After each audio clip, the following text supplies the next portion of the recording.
She sees his username topping her tip list again, with a message. "You're incredible. Don't let anyone pull you down." It stirs warmth. But something feels off. When her phone buzzes late at night, the words appear again. "I miss you. I only want what's best for you." She hesitates. Could it be him? Her ex? The one she thought she'd moved past? Everyone dreams of a loyal fan. But what if that loyalty isn't genuine? What if it's a mask, designed to haunt you? In a world where paywalls hide motives and anonymous tips can feel like love letters, her success becomes his stage for revenge. Every new message unsettles her. Every large tip rattles her. And when he begins sabotaging her dates, leaving gifts, sending warnings, hacking DMs, she realizes she's trapped in his twisted performance. So if you think you've heard it all, you haven't. Hit follow on your favorite platform and leave us a comment, because the next story might just change the way you see everything. Don't miss a single twisted turn. Chapter 1. The Phantom Fan. Aaliyah Thompson had never imagined herself doing this. Not in college, not even during her short stint as a marketing assistant, but now, at 32, she was among the top 0.5% of creators on OnlyFans. Glamorous, powerful, self-made. She had built her audience slowly, then rapidly. At first, it was selfies, then short flirty videos, eventually tasteful topless content. Her persona, Aaliyah Rose, was sultry, but soft-spoken. Her fans didn't just want the content, they wanted her, or the illusion of her. Behind the camera, it was a job, but for some of her subscribers, it felt like love.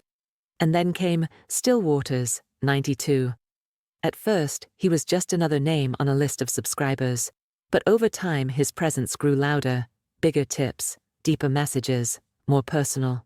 "You looked tired in today's live. Are you okay? I really admire how confident you are. You helped me through a breakup." Then the money started rolling in. Hundreds, then thousands. He tipped $500 just for her to say his name in a live session.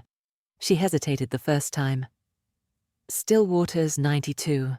Thank you," she said, flashing a soft smile into the camera.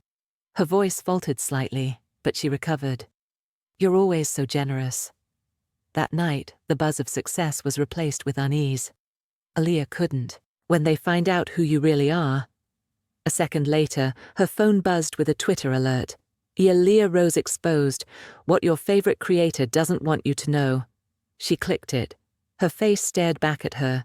Screenshots of her private videos, taken out of context, spliced together. Her following, 35,000 strong, was already starting to comment. Her heart shattered. He was retaliating, and now the world would turn its eyes on her, not as a victim, but as a liar, a manipulator, a fraud. Unless she could flip the script first. Chapter 5. The Public Unraveling. The hate started slow, a few comments here, a couple of reposts there, but by morning it had exploded. Aaliyah Rose Lies was trending on X, formerly Twitter. TikTok was flooded with screen recordings of the leaked clips, blurred but still intimate. Some people defended her, but most were cruel. So she cries for money now? Fake tears, fake persona. If she's so strong, why's she hiding behind a paywall? The damage wasn't just personal, it was financial. Her OnlyFans subscriber count dropped by nearly 8,000 in 12 hours. Major tippers went silent. Sponsors ghosted her. She tried to post a message. "These clips were stolen and edited to misrepresent me. Please be patient while I work with legal teams to address this." But it was like pouring water into a burning house. The fire kept spreading. Her lawyer was calm, but firm when they met later that day. "This is a calculated character assassination," she said. "He's trying to isolate you, destroy your credibility, ruin you before you ruin him." "Can we sue him yet?" "Not until we prove that he leaked the files. Right now, it's still speculation. But I know it's him. I believe you, but we need a digital trail." Aaliyah turned to Nikki again. Together, they dove into metadata, cross-checked upload timestamps, and combed through their scraped IPs from Miss Velvet Shade. Then they found it. One of the burner Instagram accounts that sent Aaliyah a threat was linked to a temporary email. which had been used to sign into a YouTube channel. The channel had uploaded a now viral reaction video titled, "OnlyFans Queen Exposed." You won't believe this. The IP address behind that channel. Same location as Eli's last known residence in New Jersey. Nikki clapped, her hands. We got him.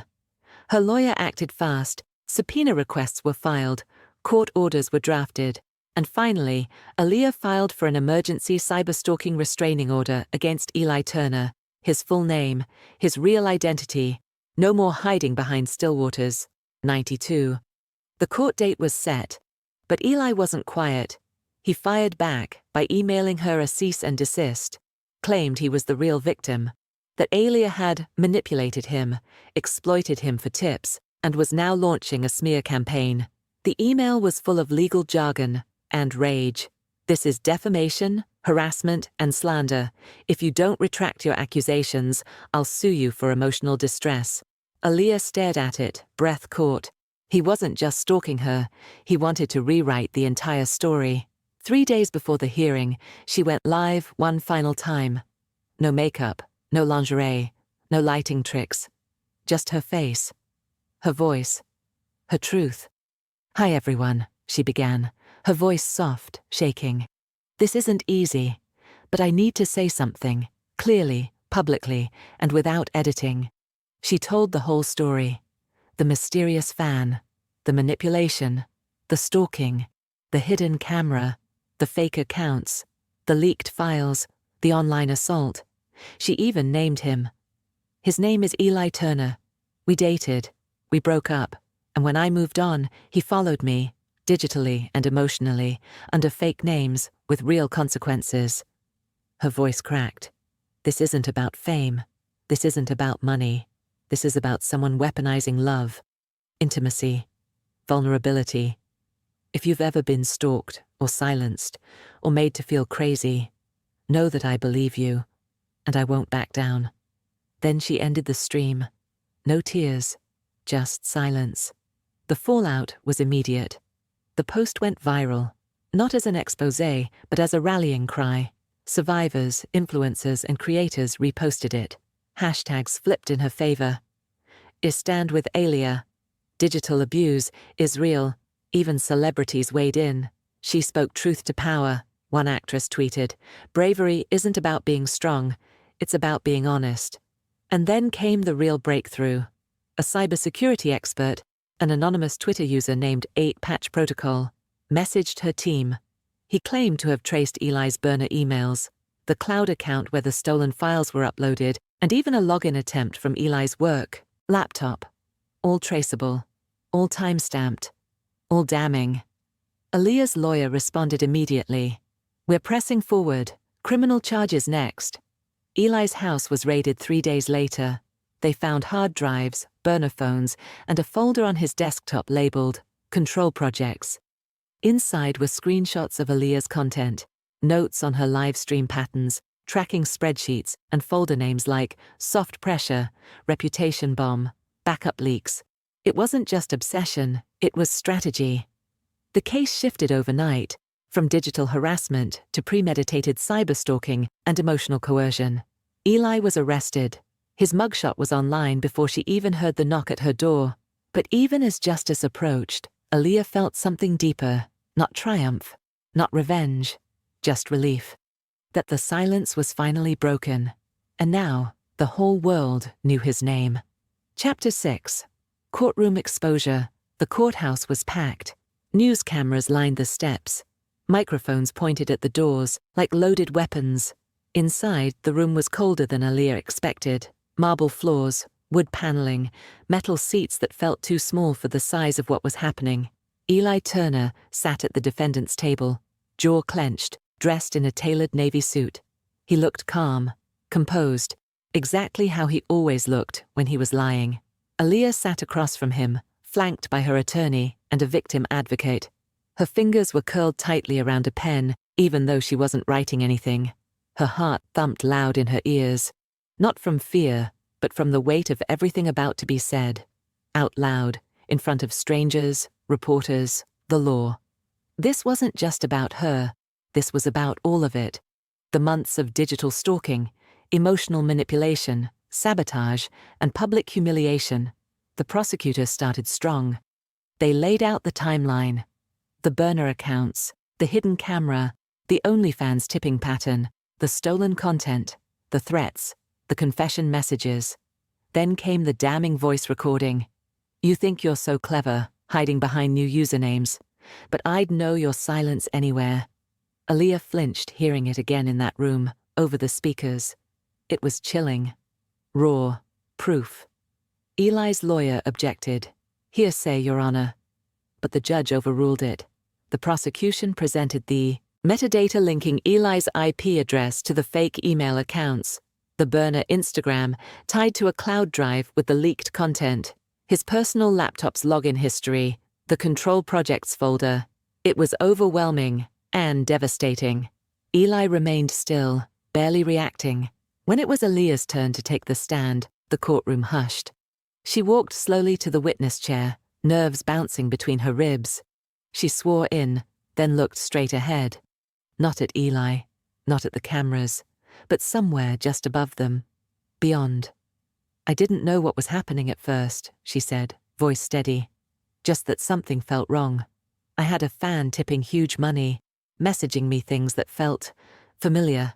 She recounted everything, how the flowers arrived with no name, the messages on her burner accounts, the private note on her windshield, the way he inserted himself into her life from the shadows, all while pretending to be someone else.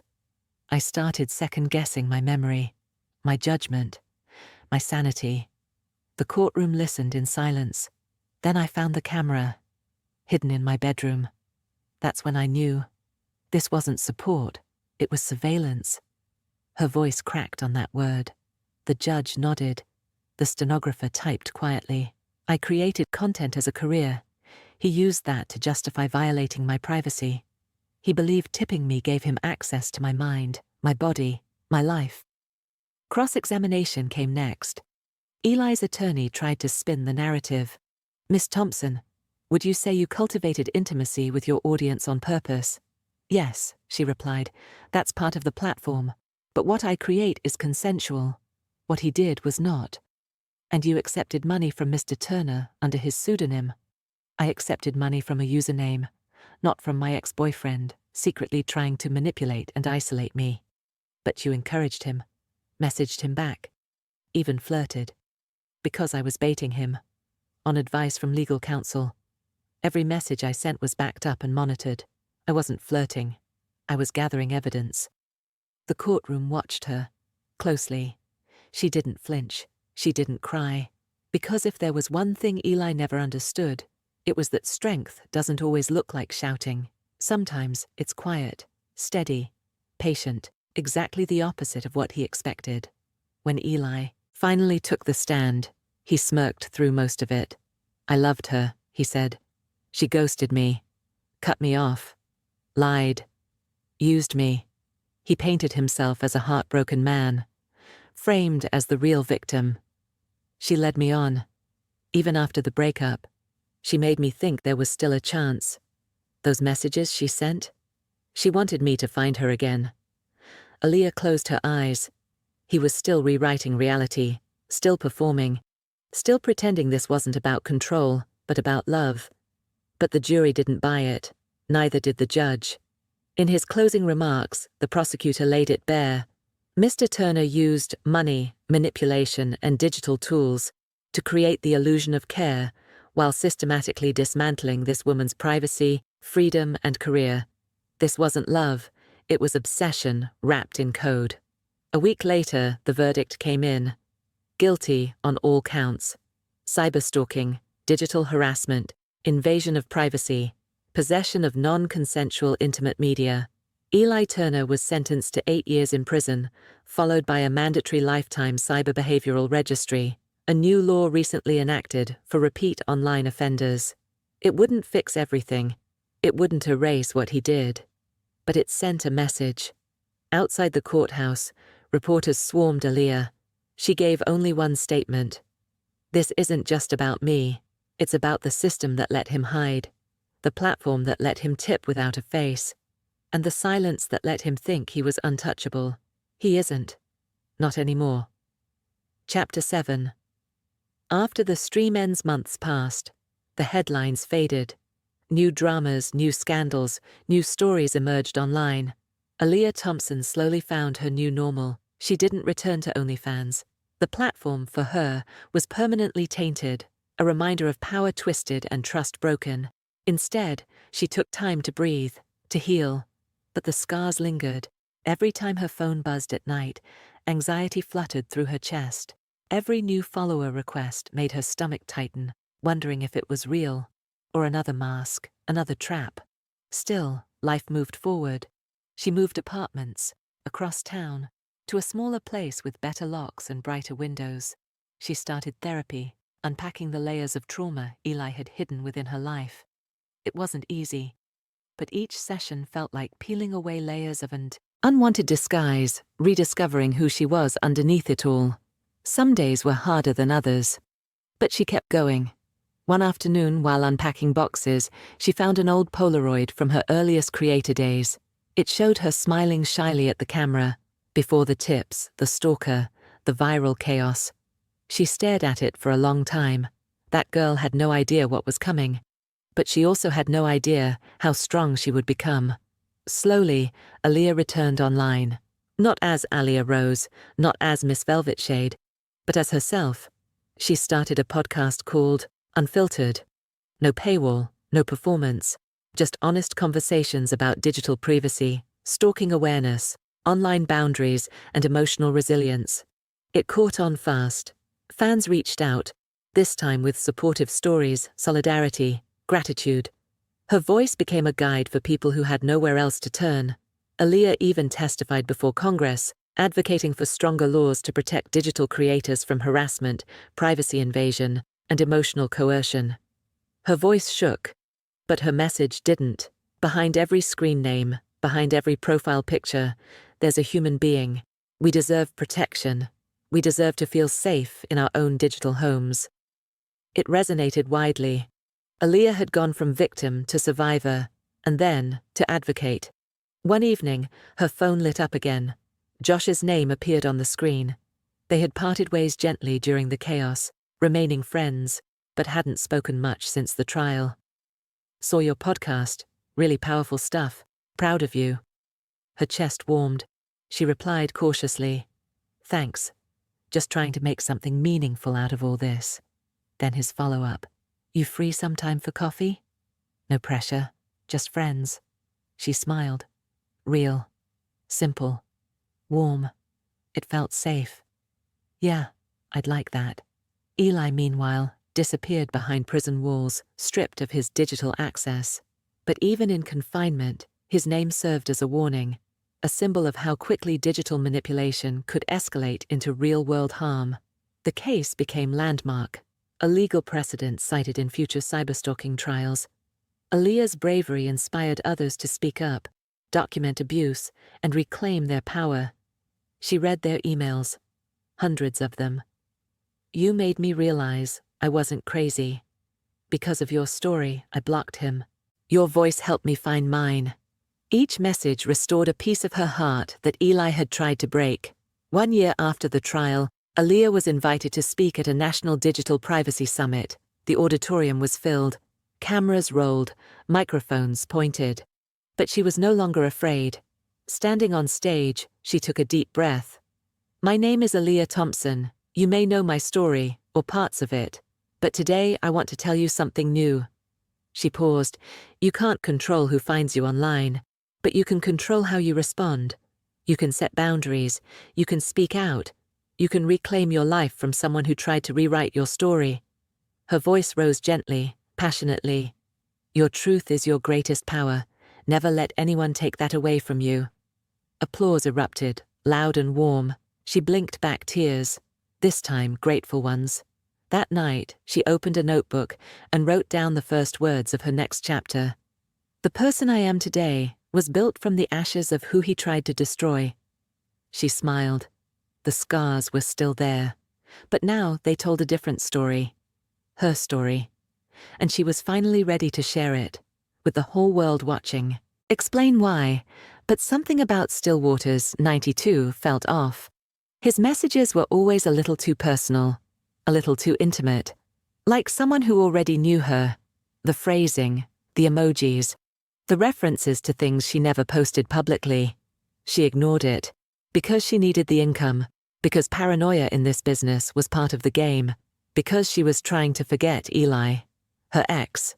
They had been together for 4 years, met during her marketing internship. He was charming, intelligent, and in the end, manipulative as hell. Their breakup was messy. After they split, he had tried to guilt her back into his arms. When that failed, he ghosted her completely. She hadn't seen him in over a year. And yet, her mind kept looping back. The username, the tone, Still Waters. It was the name of the book of poems he once gave her, Rainer Maria Rilke. He used to quote it during their arguments, mock her with it.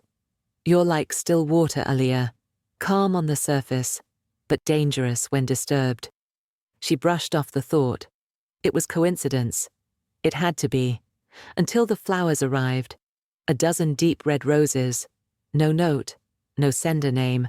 Just left at the concierge of her apartment building with the word Aaliyah Rose scrawled in tight black cursive. Her real name wasn't on her OnlyFans. No one should know where she lived. She contacted building security. They said a delivery driver left it, paid in cash, no surveillance footage, no return info. She started triple-checking her locks after that, and she blocked 3 fans in the next week, men who got too aggressive, too entitled, asking for real names and real-time video chats. Stillwater's 92 though. He was different. He never demanded. He just knew. One night, during a live stream Q&A, someone asked, "Have you ever dated someone who didn't approve of what you do?" The question caught her off guard. She smiled. "Oh, you mean like every ex I've ever had?" A soft laugh. Then she added, "Some guys pretend to be supportive until they realize they can't own you." 2 minutes later, a tip came through. $1,000. Still Waters, 92. They never deserved you. She stared at the message. Her chest tightened. She ended the live stream early that night, claiming tech issues. But the comments flooded in. "You okay? Come back." That guy was a creep, anyway. But one DM stood out. Not from OnlyFans, but from her personal Instagram. A message request from a burner account. "You're beautiful when you're vulnerable. I wish you cried more on camera." Aaliyah froze. She hadn't cried on camera. She almost had. She had swallowed the lump in her throat just before logging off. How would he know? Unless he was watching another way. That night, she barely slept. The sounds of the city outside her apartment, usually background noise, now felt sharp and intrusive. She jumped at every honk, every door slam. The next morning, she checked her doorbell cam. Nothing. But when she left for coffee, there was a sticky note on her windshield. "I forgive you. Don't let them ruin what we had." She ran back upstairs and locked the door. Her heart pounded. She scrolled through her fan list. Stillwater's T2 was online, active.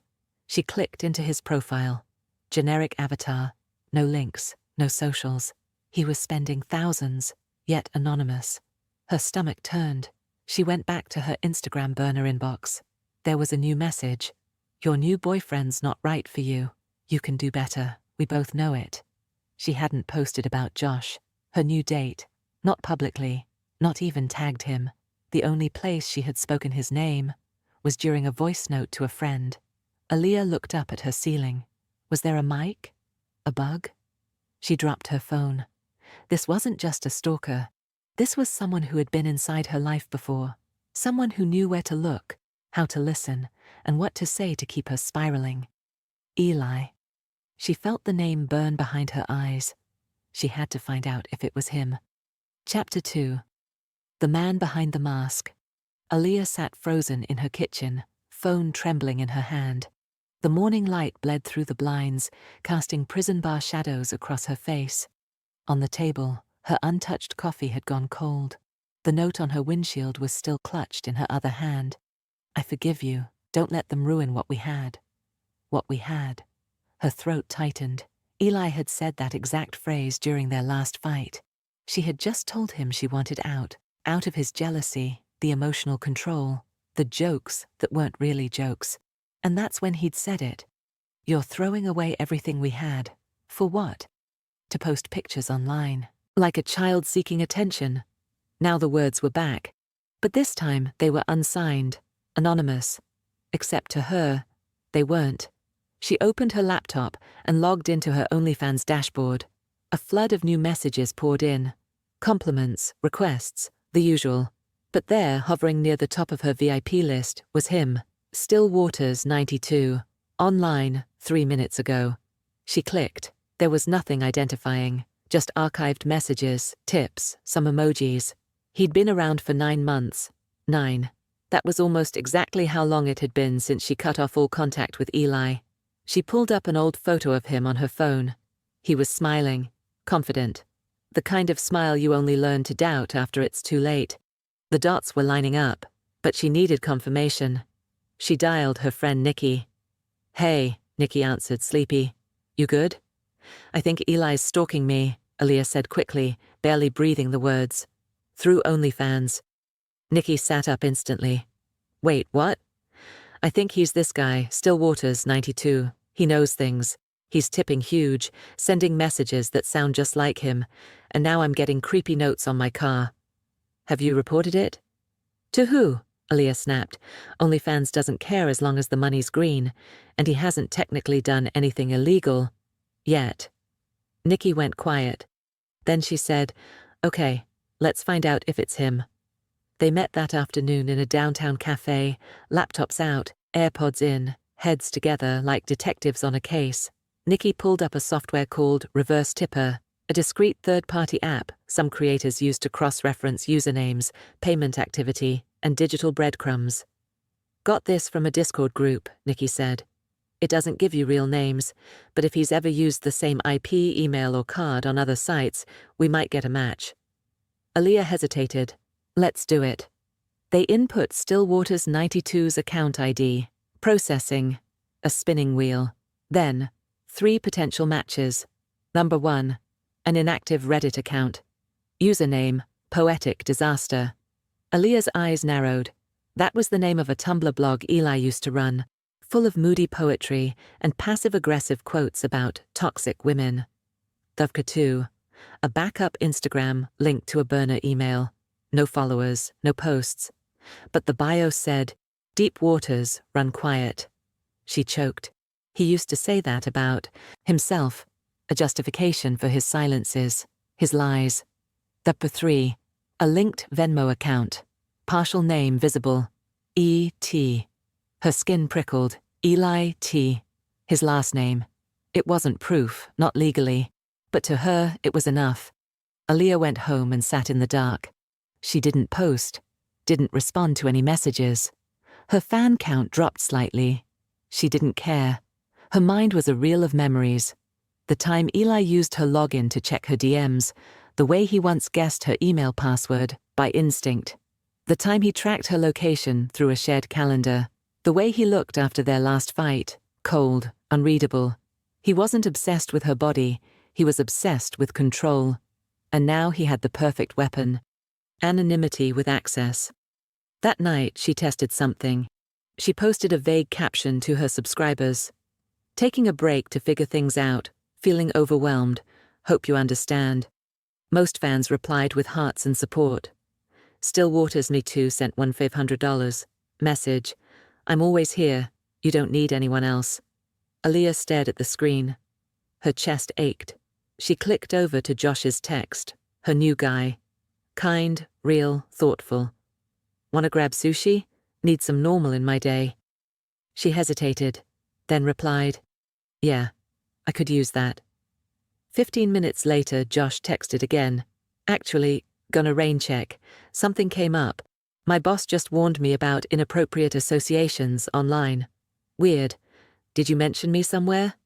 She hadn't. Aaliyah's fingers froze. This was beyond stalking.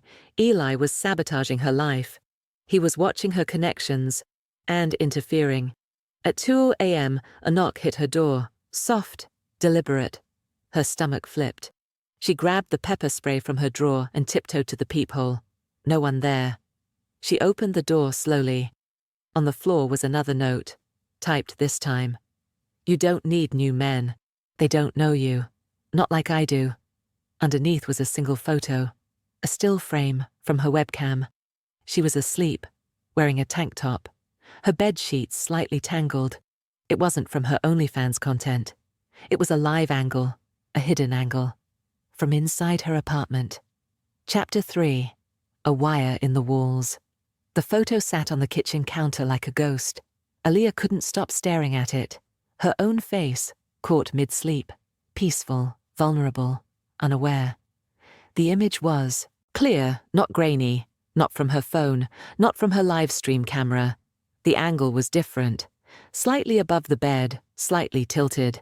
She looked up at the ceiling, then the walls. Her breathing turned shallow. She tore her bedroom apart. First, the bookshelf, then the nightstand, then the vents. Then she saw it, just behind a fake air freshener stuck to the side of her lamp. Something small and matte black. A hidden camera, no bigger than a thumbprint. It was facing her bed. She dropped it like it burned her. Nikki rushed over the moment she heard. You're calling the cops, right? Aaliyah nodded, but her voice shook. He's smart, Nikki. He'll deny it. And what if the camera isn't even registered to him? It could be anything. He's watching you sleep, Aaliyah. I know. Her hands balled into fists. She had never felt so invaded, so naked, even when she was fully clothed. This is what he wanted, she muttered. Power. Silence. To make me feel small. Well, then let's make him feel watched. They installed a second camera, this time hers, pointed toward her bedroom entrance, then another in the hallway. She shut off all her live streaming gear, logged out of OnlyFans. She called her apartment management company. Hi, I think someone entered my unit. We've had no reports of maintenance recently, the woman said, and there's no sign of forced entry. No, but I think someone has a copy of my key. Are you asking to change your locks? Yes, immediately. Unfortunately, we require proof of unlawful entry. Aaliyah hung up. Her jaw clenched. They wouldn't help her unless something worse happened. Later that night, her burner Instagram buzzed. A new message, no profile photo, just a grey circle. I see you moved the lamp. That was my favorite view. She gasped. Her skin crawled. Then another message. You think hiding changes anything? We're already too connected. Aaliyah backed away from her phone like it might explode. She needed to end this. Now. She turned to Josh. They had been casually dating, but everything felt heavier now. She had debated telling him, but after he mentioned the inappropriate association warning from work, she had no choice. They met at a quiet diner on the edge of town. He looked concerned as she told him everything. Jesus, he whispered. You think it's your ex? I know it is, she said. I can feel it. This is his handwriting, his language, his style. Josh leaned in. Okay, then we make it official. Let's get you a lawyer, a restraining order. She hesitated. If I go public, he'll escalate. He'll leak everything. Everything. My content, our messages, my address, my past. He's that kind of person. Josh looked at her, and for the first time she saw it. The flicker of doubt. Not in her, but in the situation. The risk. You believe me, right? She asked softly. He nodded slowly, but the answer didn't come fast. She got up and left before her food arrived. Back home, the messages were waiting. Dinner didn't go well, huh? He looked unsure. I saw it in his eyes. She stared at her screen, frozen. He won't protect you. But I will. I always have. Tears welled in her eyes. She blocked the account. Seconds later, another message popped up, from a new account. Blocking me doesn't stop the truth. You were always mine. She grabbed her phone. 911, what's your emergency? I'm being stalked. Someone planted a camera in my home. He's been tipping me on a subscription site, watching me, messaging me. He knows everything. I think it's my ex-boyfriend. Is he threatening you? Not directly. But he's implying things, following me, sending me photos from inside my apartment. We'll send someone to file a report and inspect the property. Do not touch anything else. She felt the tears break loose. Okay, please. Hurry. The officer was polite, but procedural. He logged the camera into evidence, asked her about the messages. She showed them all. He nodded slowly, expression unreadable, then said, "Until he makes a direct threat, there's not much we can charge him with." She blinked. Even with the camera? If he didn't break in, and the camera isn't traceable, the case gets weak. We'll escalate to cybercrime. But prepare yourself. It could take time. Time? She didn't have time. Later that night, she opened her OnlyFans inbox. She had reactivated her account, only temporarily. She needed bait. A message sat at the top. Still Waters, 92. You made me do this. If you'd just answered the phone that night, none of this would have happened. Her hands shook. He had just confessed. She took a screenshot, then another, then backed up her entire message archive. This was her thread, her wire. She would hang him with it. Chapter 4. The bait account. Aaliyah couldn't sleep, not after the confession. You made me do this. Those 6 words ran laps around her brain like a virus. She had the screenshots, the camera, the messages, but the officer's words kept echoing in her head. Until he makes a direct threat. It wasn't enough. Not yet. So she decided to play the only game Eli understood. Control. She'd bait him, not just emotionally, but digitally. She'd let him walk into his own trap. She called Nikki at 6 a.m. "I need to make a new account," she said. "Same platform, fake name, same kind of content. But I want to control the narrative." Nikki didn't ask questions. She just said, "I'm on it." By noon they launched the decoy. New persona. Miss Velvet Shade. Different voice. Different backdrops. Subtle edits. And most importantly, a new subscriber pool. But Aaliyah knew it wouldn't take long. If Eli really was monitoring her, searching her name, tracking her emails, scanning her online movement, he'd find the account, and he'd come crawling back. She even left a subtle breadcrumb in a post. Sometimes the people who claim to love you the most are the ones who want you the quietest. That afternoon, she posted a soft-lit photo with her face partially hidden. Within 2 hours, Miss Velvet Shade had a new $1,000 tip. Message: "Still waters always run deep." He'd found her. The fish had taken the bait. The next day she started engaging, just enough to keep him interested. She messaged back, "You sound familiar. Have we spoken before?" He replied instantly, "Maybe in another life, or maybe I just see you in ways others don't." She forced herself to respond kindly, engaging, even flirty. "You have a way with words." Inside she felt like vomiting, but every word was calculated, every tip he sent was logged, every message screenshot. This wasn't entertainment. It was evidence. Meanwhile, Nikki worked on the back end, scraping IP data, timestamps, anything that would create a digital footprint. "We need to match it to his identity," Nikki said. "That's what law enforcement needs. If we can prove it's Eli sending these messages, we can push for stalking charges. Maybe more." That night, Aaliyah logged into the bait account's inbox. He had sent a voice message. Her chest tightened. She hit play. "You have no idea how much I've missed you. You think you're so clever, hiding behind new usernames. But I'd know your silence anywhere. I loved you before the fans, before the tips, before the lies. You're not fooling me." His voice. No question. Soft, deliberate, a knife behind every vowel. She copied the audio, backed it up twice, uploaded it to a secure drive. Then she contacted a lawyer. "Let me be clear," the attorney said, sliding her glasses down her nose. "He planted a camera, monitored your home, messaged you across multiple platforms, and just left you a voice recording admitting recognition." Aaliyah nodded. "Do you have screenshots?" "All of them. Timestamps, IPs, cross-platform behavior. Then we've got enough for an emergency restraining order, maybe even civil action." Aaliyah exhaled for the first time in weeks. Will he know I'm pressing charges? The attorney smiled faintly. Not right away, but soon enough. That night, she went live for the first time in days, on her real account. Her subscribers flooded in. Missed you, Queen. Glad you're back. Hope you're okay. But one name was missing. Stillwater's, 92. For the first time, he wasn't watching. And that scared her more than anything. She shut off the live stream and checked her apartment cameras. No alerts, no pings. Until her burner Instagram lit up. New message, no profile pic. Again. 2 faces, 2 lies, 2 accounts. Thought I wouldn't notice?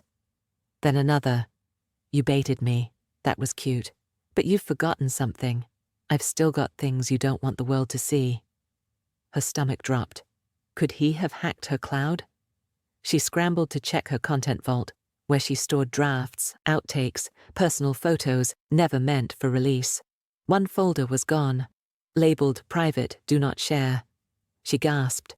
The folder had included footage from her early content days, raw, vulnerable a video diary she made after the breakup, crying, venting, saying things she never said to anyone else, screenshots of Eli's manipulative texts she had saved but never used. Now it was all gone. Another message appeared. You want to go public? Let's see how your fans feel.